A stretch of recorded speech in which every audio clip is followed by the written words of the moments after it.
چی شده؟ چرا میخندی؟ میخواستم باهات صحبت کنم.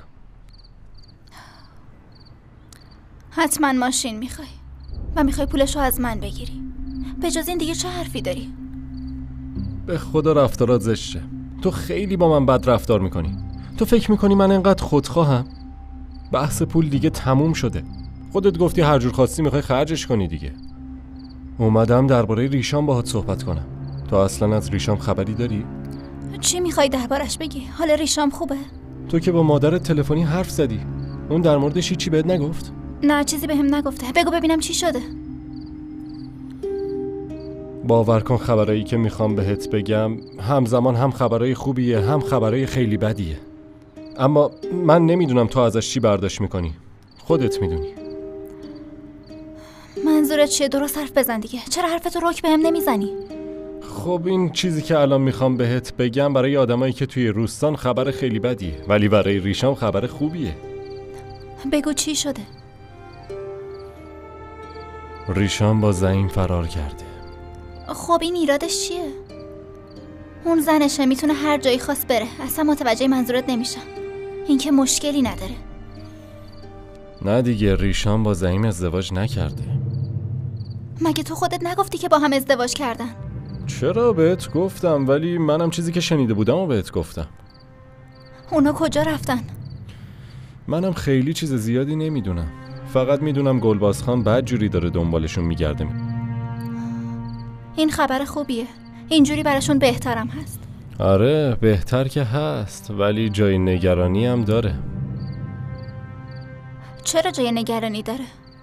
زعیم و ریشان باید با هم ازدواج کنن. موضوع نگران کننده اینه که گلباز خان داره با اسلحه همه جا رو دنبالشون میگرده. میخواد جفتشون رو بکشه. نمیفهمم اون پیرمرد چه مرگشه؟ ریشام دیگه بی‌بس، میتونه با هر کسی خواست ازدواج کنه. تونستنش که آره میتونه، اما ظاهرا گلباز خان کلی پول برای ریشام توی این سالا خرج کرده. به خاطر همین اصلا دلش نمیخواد با زعیم ازدواج کنه. مثل دیوونه ها داره همه جا رو زیر و رو میکنه. مطمئنم دستش بهشون برسه کشتتشون. تازه شنیدم دوتاشون بعد از فرار کردن اومدن کراچی.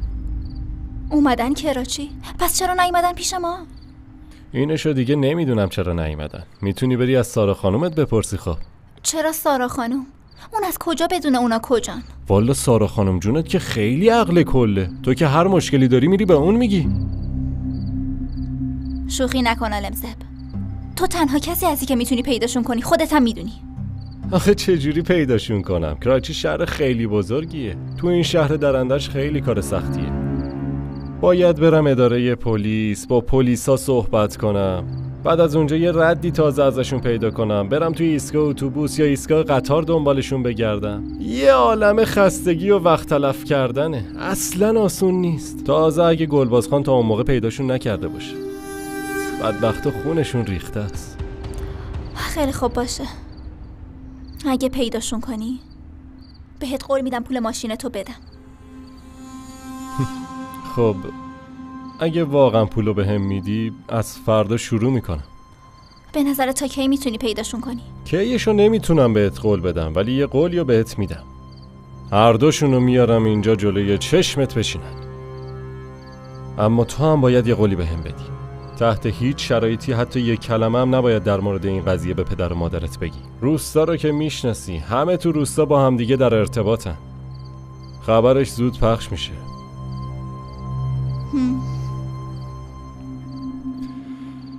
خیلی خوب، پس فردا اول وقت میریم بانک.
कुर्बान जाना तुझ पे जाना जा कुर्बान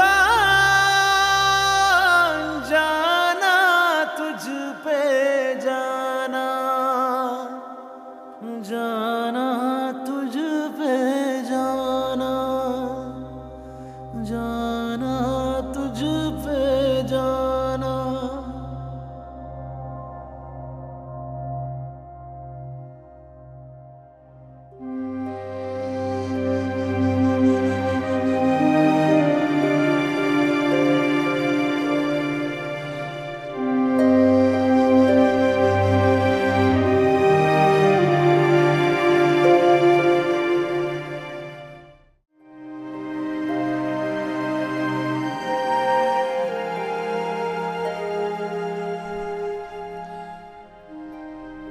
چرا بیداری؟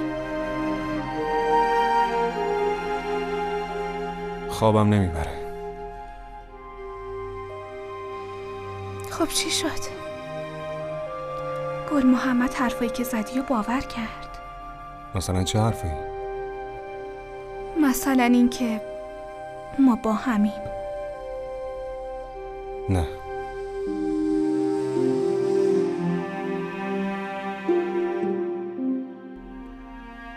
حرفامو باور نکرد. هر کسی دیگه ایم بود باور نمیکرد.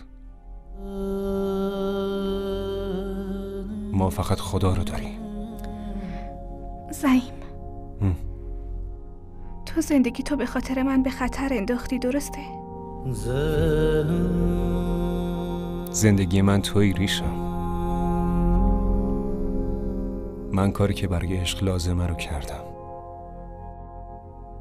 مثل داستان سلطان و شهربانو. داستان ما هم خیلی شبیه اون است. واقعا تو فکر میکنی که ما مثل اونا میشیم؟ میشیم رشمی، حتما میشیم. این که الان با همیم و خیلی دوست دارم. خیلی واسم رویاییه. اما همزمان میترسم. از چی میترسی خب؟ از همه چی. زندگی بالا پایین داره، نمیدونی چی میشه. خب تو این بالا و پایین زندگی من کنارتم. نکنه اینو نمیخوای؟ حتما زندگی کنار تو خیلی زیبا میشه. این رویای من بود که با تو زندگی کنم. از روزی که با تو فرار کردم همه ی ترسام ناپدید شدن و غیب شدن. دیگه از اصل هم نمیترسم. دیگه تو از چی میترسی؟ میترسم از دستت بدم.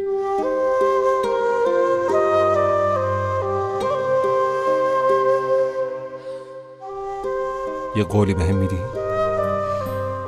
چه قولی؟ این که تا وقتی با همیم همه ی ترسامونو فراموش کنی. قول میدی؟ قول میدم.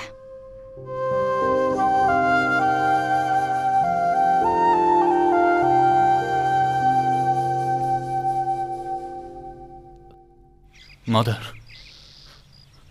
من باید یه چیزی رو بهت بگم. خودت خوب میدونی من آدم بدی نیستم، اما اون بیشرفا خیلی کتکم زدن، اصلا رحم نداشتن. به همین خاطرم من مجبور شدم بگم. چی گفتی؟ من هیچی متوجه نمیشم. قلبم خیلی پریشون شده دلافر. مادر، من یه اشتباهی کردم. از دهنم در رفت و آدرس دوست زعیم خانو بهشون دادم. به خودم مجبور شدم. خدای من، تو چی کار کردی آخه؟ مادر، من میدونم که اشتباه خیلی بزرگی کردم، اما بهت قول میدم خودم درستش کنم. امروز نیمه‌های شب از روستا فرار میکنم، میرم دنبالش. تا پیداش نکردم بر نمیگردم. خب چجوری این کارو میکنی؟ تو حتی آدرس زعیمم بلد نیستی. پیداش میکنم، بهت قول میدم زعیم خانو پیدا میکنم. میدونم چی کار کنم. به دوستاش میگم که بهش خبر بدن که تو دردسر افتادم و اگه با زعیم ارتباطی داشته باشن میتونن به زعیمم خبر بدن که اونجا رو ترک کنه. خب اون وقت جون خودت در خطره. اگه ببیننت بهت شلیک میکنن، زندت نمیذارن پسرم. مادر، اگرم اینجا بمونم باز اونا منو میکشن دیگه. اما اگه فرار کنم یه شانسی هست. اگه من جام امن باشه زعیمم جاش امنه. پس من چی؟ من چقدر باید اینجا تنها بمونم؟ اونا ظالمن مادر، خیلی ظالمن. اما اینو میدونم که هیچ کاری به کار تو ندارن. راستی ممکنه ازت بپرسن که پسرت کجا گذاشته رفته. تو هیچی نباید بهشون بگی مادر. فقط دعا کن که همه چی به خیر بگذره، سالم برگردم خونه. خیلی خوب، من میرم داخل تا چیزایی که لازم دارم آماده کنم. خب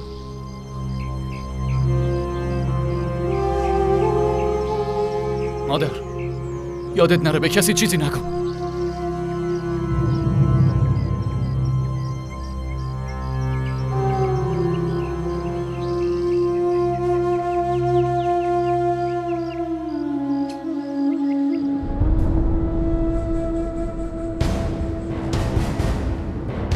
عجب، پس دلاور تو ماشین نشسته. نه نباید بفهمی که تو داری تعقیبش میکنی. فهمیدی چی بهت گفتم؟ اما مراقب باش که یهو وسط راه پیاده نشه. راستی یه سری رو بذار مراقبش باشن. حواسم هست، نگران پولش نباش. خیلی خوب، باشه، بسیار خوب. من نیستم، موضوع کل روستاست. بسیار خوب. باشه، من منتظر جوابت هستم. باشه، خدا نگهدارت. گلباز، باور کن کار تمومه. امان الله، واقعا ازت ممنونم. تو خیلی به من کمک کردی. چطور میتونم کمکت نکنم؟ موضوع فقط من و تو نیستیم. موضوع غیرت کل منطقه است. مردم حرف میزنن. من نمیتونم سرمو بالا بگیرم و راه برم. حق با شماست امان الله خان. دلاور همه جزئیات کار اون برادره، بی همه چیزش زعیمو میدونه. تو واقعا نقشه خوبی کشیدی. تصمیمت عاقلانه بود که آزادش کردی بره. آزادش نکردم گلباز خان، هنوز تحت نظارت ماست. وقتی لازم باشه میارمش اینجا. قول میدم بعد از این قضیه سرفکنده نباشیم. کارو تموم شده بدون. وقتی مخفیگاهش رو پیدا کردیم، طبق قانون خدا و شریعت قصاصشو میکنیم. انشالله. فکر میکنم داری منو معطل میکنی. برای ریشام چی کار کردی؟ چرا هیچی به هم نمیگی؟ بذار پیداشون بکنم بهت میگم دیگه. اینجا که روستا نیست، شهره. با پرسجو از 1-2 نفر که نمیتونم زعیمو پیدا کنم. اینجا کراچیه، شهر بزرگیه. میدونم شهر بزرگیه، اما حداقل به هم بگو کجاها رو میگردی که ریشامو پیدا کنی. ماشینو دادم بشورن و برق بندازن. امروز میگیرمش، میارم به تو هم نشون میدم. بازم به هم دروغ گفتی؟ آره؟ به بهونه کمک به ریشام ازم برای خرید ماشین پول گرفتی. چرا همیشه حرفامو اشتباه متوجه میشی؟ دارم همه تلاشمو میکنم. دیروز رفتم ایستگاه قطار، بهشون گفتم زعیم چه شکلیه. خب چیزی هم دستگیرت شد؟ آره، یکم اطلاعات گرفتم. فردا هم میرم به یه ایستگاه اتوبوس دیگه سر میزنم. کراچی که فقط یه دونه ایستگاه اتوبوس نداره. وقتی مردم از روستای ما میان یه جایی میمونن که به اونم سر میزنن. مطمئنم که میرن پیش یکی از آشناهامون. اصلا نمیفهمم اون باید میومد پیش ما. آره منم باهات موافقم. ریشام باید میومد اینجا. وقتی پیداشون کنم میارمشون اینجا. خونه به این بزرگی چرا برن خونه غریبه زندگی کنن؟ باشه.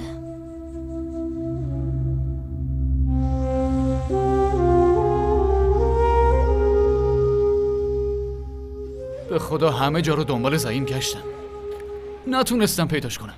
از همه دوستاش پرسیدم، از هر کسی که میشناختمش. کسی نمیدونه اون کجا رفته. اما تو دوست خوبش هستی محمد، حتما میدونی کجاست. زعیم هر جا که هست مطمئن باش که جاش امنه. پس تو میدونی که زعیم کجاست؟ همین اندازه میدونم که جاش امنه. راستشو بخوای یه نفر بهم گفت که جای زعیم امنه و اون دخترم همراهشه. گل محمد ازت خواهش میکنم حالمو درک کن، به حرفم گوش بده. تو رو خدا بذار برادرمو ببینم. لطف بزرگی بهم میکنی. تو که میدونی چقدر دلواپسشم. بهت که گفتم ازش خبر ندارم. یعنی تو به من شک داری؟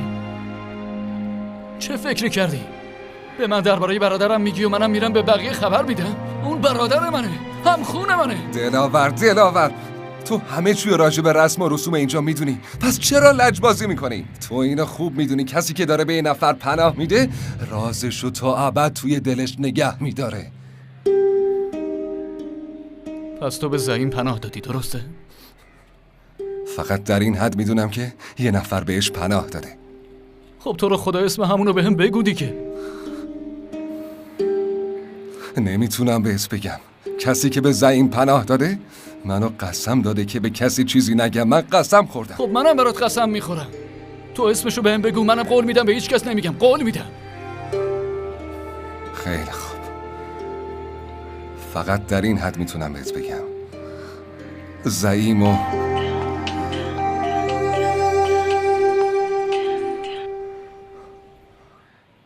الو. چی؟ کجا؟ باشه دارم میام. باشه خداحافظ. ببینم زعیم حالش خوبه؟ آره خوبه، نگران نباش. راستش برادرم با یه نفر درگیر شده و دعوا کرده. ظاهرا زده یارو زخمی کرده. به خاطر همینم پلیس دستگیرش کرده و بردتش. منم الان باید برم اونجا. اما اگه بخوای میتونی اینجا بمونی و استراحت کنی، تعارف نکن. من باید برم اداره پلیس. نه گل محمد، منم میرم دیگه. اینجا بشینم چی کار کنم؟ گل محمد خان، خیلی از لطفت ممنونم.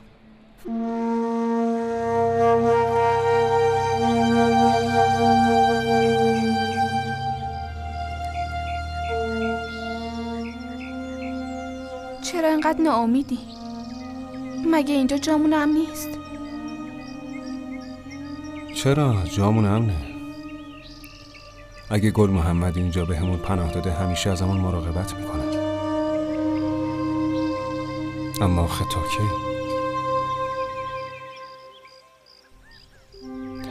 اصلا نمیدونم قراره چه اتفاقی بیفته. تو مگه نمیگفتی که خدا به همون کمک میکنه؟ آره هنوزم میگم. به خاطر همین اینجا کنار هم زنده.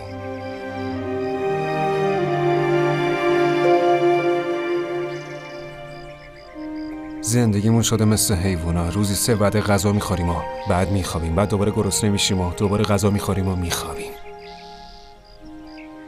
زندگیت به خاطر من نابود شد. کاش میذاشتی اون روز بمیرم. حداقل تو آزاد میتونستی زندگی تو بکنی. هنوزم دیر نشده. همین الان تنها بذار برو. خفه شو. خجالت نمیکشی؟ من خودم نگرانم و تو به جای روحیه دادن به هم هی اذیتم میکنی؟ من کی اذیتت کردم؟ اگه این اذیت نیست پس چیه؟ زعیم خان تو رو اینجا وسط این کوه ها ول کنه و بره پی کارش؟ در موردم چی فکر کردی؟ همه بدبختی که تو زندگی داری به خاطر منه. چرا بر نمیگردی سر زندگی عادی خودت؟ منم از اینجا میپرم و جونمو میگیرم. بس میکنی یا نه؟ میپرم و جونمو میگیرم. میپرم و جونمو میگیرم. مسخره. بیا تو ببینم.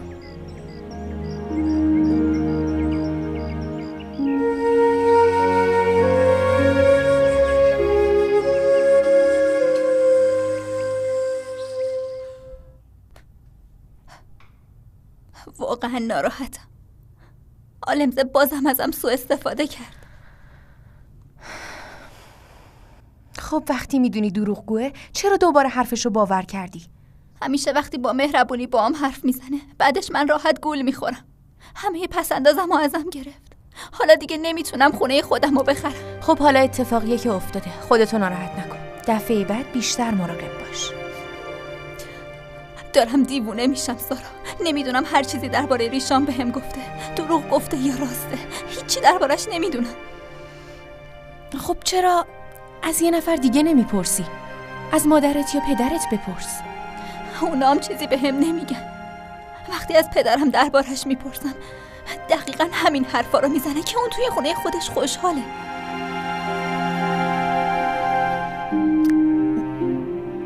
نمیتونی از کس دیگه‌ای بپرسی؟ از کی بپرسم؟ با خودم فکر کردم برم روستا و پیداشون کنم، اما تنها رفتن به اونجا برام سخته. عالمزبم یه عالمه بهونه میاره، هیچ وقت منو نمیبره اونجا. اگه ریشام و زعیم یواشکی ازدواج کرده باشن و اینجا هم باشن، در اون صورت حتما میتونیم بهشون کمک کنیم. مطمئنی؟ آره، چرا که نه؟ ببین، قوانین روستا اینجا هیچ رسمیتی نداره. اگه زعیم و ریشام تا الان ازدواج کرده باشن، هیچ قدرتی نمیتونه اونا رو از هم جدا کنه. بذار اول پیداشون کنم. نمیدونم کجا قایم شدن. اگه عالمزب کمک میکرد میتونستم راحت پیداشون کنم، اما عالمزب هیچی بهم نمیگه. پولوشا، اینجا شهر خیلی بزرگیه. پیدا کردن یه نفر تو این شهر خیلی سخته. البته اما اگه تو عکسشو داشته باشی میتونیم یه کاری کنیم که پیداش کنیم. من توی روستامون گوشی نداشتم. حالا هم که گوشی دارم ریشام نیست. اگه پیشم بود یه عالمه ازش عکس میگرفتم. میدونی اون دختر خیلی خوشگلیه. خب ببین، شاید ریشام و زعیم سعی کنن تو رو پیدات کنن، چون پیدا کردن تو خیلی کار آسون تریه. من حس میکنم هر جور شده اونا تو رو پیدا میکنن و یهو به خودت میای میبینی جفتشون کنارتن. خدا کنه بیان، یا خودشون بیان پیشم یا من سری پیداشون کنم. و در ضمن اینم بگم که عالمزب میتونه کمکمون کنه، نه کس دیگه ای، چون اون همه ی اهالی روستاشون رو میشناسه و مطمئنم زعیمم میره پیش یکی از همون آدما. پس اصلا کمک عالمزب رو دست کم نگیر.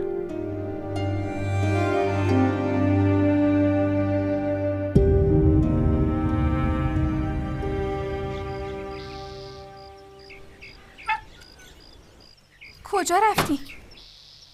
میدونی چند ساعت گذشته؟ کل روز منتظرت بودم.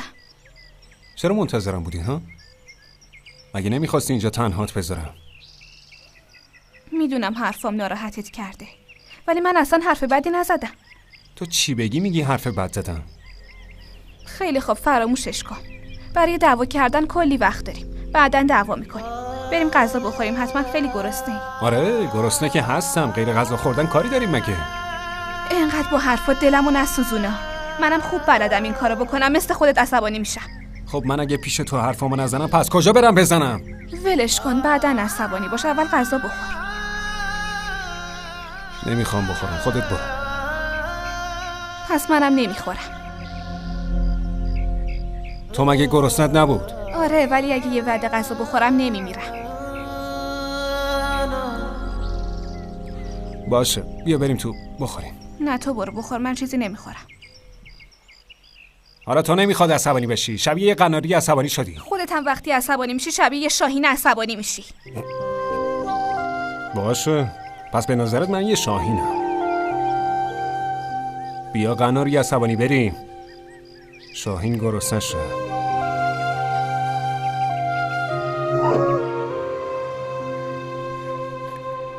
سلام علیکم. علیکم السلام. گل محمد، نمیدونم میدونی یا نه، وقتی که برادر نگران باشه اون یکی برادرم قصه میخوره. تو بعد به خاطر مادرت هم که شده برمیگشتی روستا. چرا هنوز اینجا موندی؟ گل محمد بهت التماس میکنم برادر، بذار برای یه بارم که شده برم برادرمو ببینم. میرم میبینمش خیالم راحت میشه، بعدش هم برمیگردم خونه. قول میدم اذیتت نمیکنم. خیلی خوب باشه. پس بعد یه قولی بهم بدی. بعد دیدنش هی دم دقیقه نیا اینجا بگی گل محمد میخوام زعیمو ببینم ها. برمیگردی روستا پیش مادرت و از اون مراقبت میکنی. هرچی تو بگی گل محمد، بهت قول میدم. خیلی خوب، پس بریم. برو.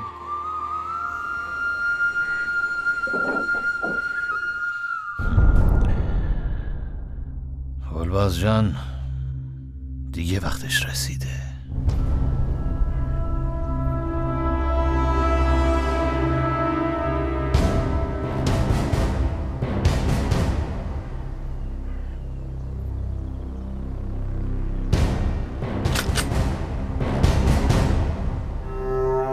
افراد من با تو در ارتباط خواهند بود. اونا راهنماییت میکنن. زود باش، برو پیشش. برو.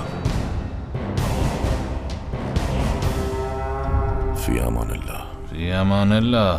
بریم بچه.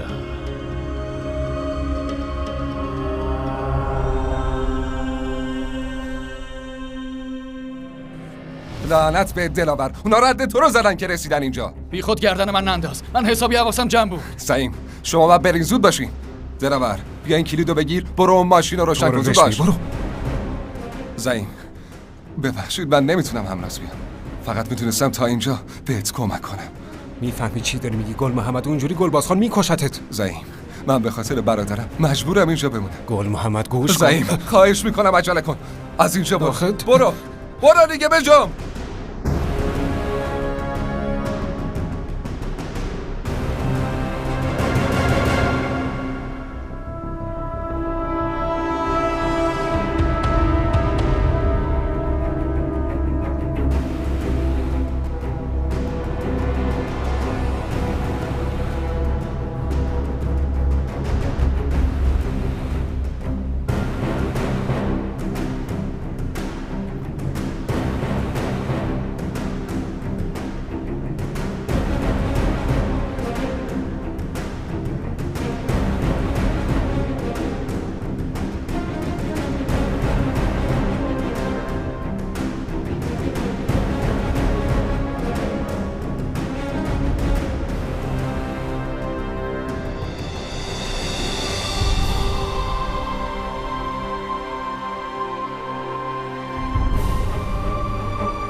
कुर्बान जाना तुझ पे जाना।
این ویدیو رو لایک کنید، کانالمون رو سابسکرایب کنید تا از سریال های جدیدمون هم آگاه باشید.